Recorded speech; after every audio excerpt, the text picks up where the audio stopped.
பிரியமானவர்களே, சங்கீதம் 5 நாம் இப்படியாய் வாசிக்கிறோம். கர்த்தாவே, காலையிலே என் சத்தத்தை கேட்டருள்வீர். காலையில் உமக்கு நேரே வந்து ஆயத்தமாகி காத்திருப்பேன். சங்கீதம் 5 3வது வசனம் இப்படியாய் சொல்லுகிறது.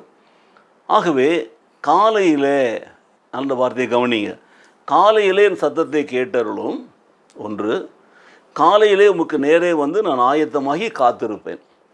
ஸோ காலையில் ஏறெடுக்கிற அந்த பலிக்காக, அந்த ஜெபத்திற்காக அவன் என்ன சொல்கிறான்?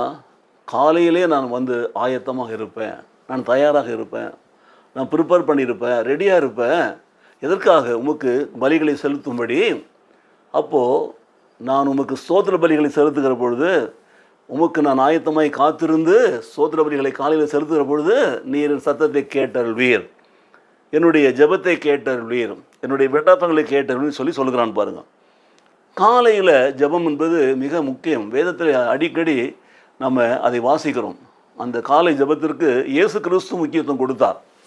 இயேசு பூமியில் வாழ்ந்த நாட்களிலே நாம் பார்க்கிறோம். மார்க் சுவிசேஷத்தில் முதல் அதிகாரத்தில் 35ஆம் வசனத்தில் வாசிக்கிறோம். அவர் இயேசு கிறிஸ்து அதிகாலையில் இருட்டோடு எழுந்து புறப்பட்டு வனாந்தரமான ஒரு இடத்திற்கு போய் அங்கேயே ஜெபம் பண்ணினாராம். பார்த்தீங்களா? தங்கியிருக்கிற இடத்துல இல்லை, வனாந்தரமான இடத்திற்கு போகிறார். இருட்டோடே எழுந்து போகிறார், அதிகாலையில் புறப்பட்டு போகிறார். இன்றைக்கு அதிகாலை ஜெபம் என்பது அநேக கிறிஸ்தவர் வாழ்க்கையில் மிக குறைவாக இருக்கிறது. ஒருவேளை வயதானவர்கள் அல்லது வேறு ஏதாவது வேலை இல்லாமல் இருக்கிறவர்கள், அப்படிப்பட்டவர்களான காலையில் எழுந்து போகலாம். மற்றவர்களெல்லாம் அதிகாலையில் எழுந்திருக்கிறது ரொம்ப கஷ்டப்படுறதை நான் பார்க்குறோம்.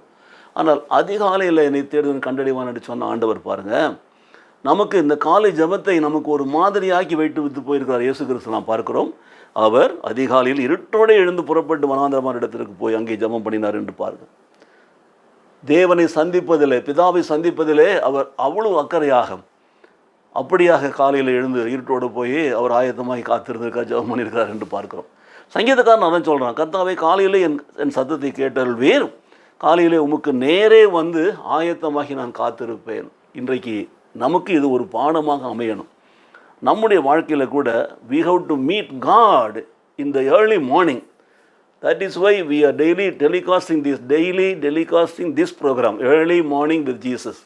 அதிகாலையில் ஆண்டவர் இயேசுவோடு இந்த நிகழ்ச்சியை நாம் ஒளிபரப்புகிறோம்.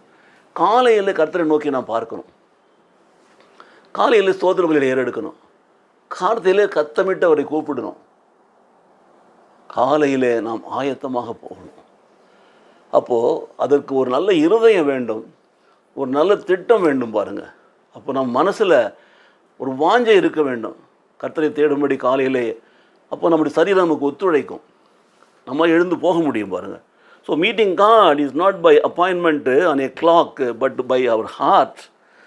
Our heart should seek the God. That is the right thing that we have to do in the early morning so that Lord will hear our prayer.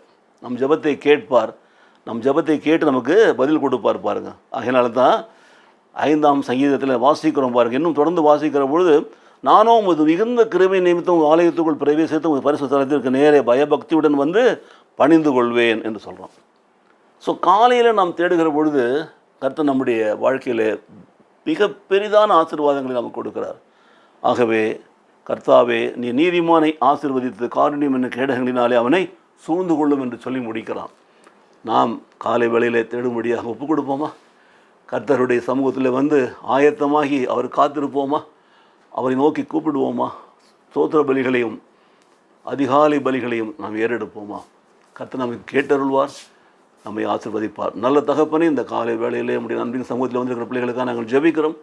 ஆண்டவராகிய இயேசு கொடுத்த மாதிரியின்படியாய் அதிகாலையில் இருட்டோடு எழுந்து புறப்பட்டு நாங்கள் வனாந்தரமான இடத்துல போய் நாங்கள் ஜெபம் பண்ணும்படி கர்த்தர் எங்களுக்கு கிருபை செய்ய வேண்டுமா நாங்கள் ஜெபிக்கிறோம். எங்கள் சத்தத்தை கேட்டருளும், எங்களை ஆசீர்வதித்தருளும். இயேசு கிறிஸ்து நாமத்திலே பிதாவே, ஆமென், ஆமென்.